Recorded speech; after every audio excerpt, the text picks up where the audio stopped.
Landlord feels like a bit of an old-fashioned term to me. It's not a stigma I really like because it doesn't feel customer orientated.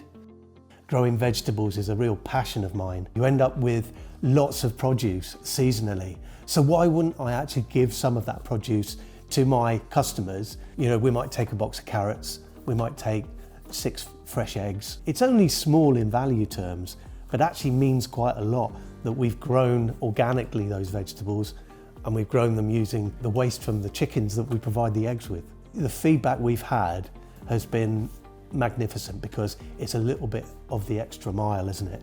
There is a huge amount of bad press around landlords. I think I have seen myself as someone that always wants to do good, and I won't involve myself in anything if it weren't doing good. And so that's what I've had a lot of discussions with my dad about over the years, talking about the business and the future and what do we want. When you do have property investors that genuinely care about the people that are going to live there and the things that they need and what they need access to, I think that's hugely, hugely important going forwards.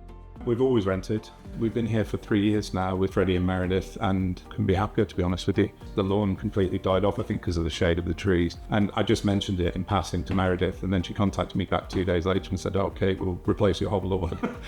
You know, things like that. I mean, it was just above and beyond. I like the environment. I like looking after people. If you don't like looking after people, probably not the business for you.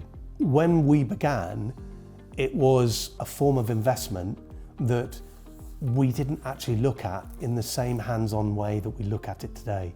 As it's grown, we've learned the more we've got into the customer values, just like any normal business, the better we've done, the more stable the business has become, because it's then not subjective to the customer that leaves or the customer that wants to move out. Over the course of time, we've gone to school on what's gone well and what's gone badly.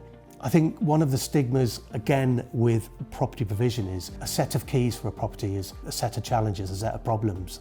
But actually, if you embrace that and you turn it on its head and say the more we know about how we're going to provide this property successfully, the better it becomes. Where would you get the bus if you didn't have a car? Where's the local community centre? Where are the schools? You know, is there a pub nearby? Are there some walks if you've got a couple of dogs? Thinking about the whole and not just thinking about we can look at that space or we can make money. It isn't about making money in just the purest sense. It's, to me, about understanding whether or not you can forge a relationship that's symbiotic, that has values both sides. So I want relationships with key partners like, for example, Paragon are a key partner because after all, they're the engine room from which I can do more.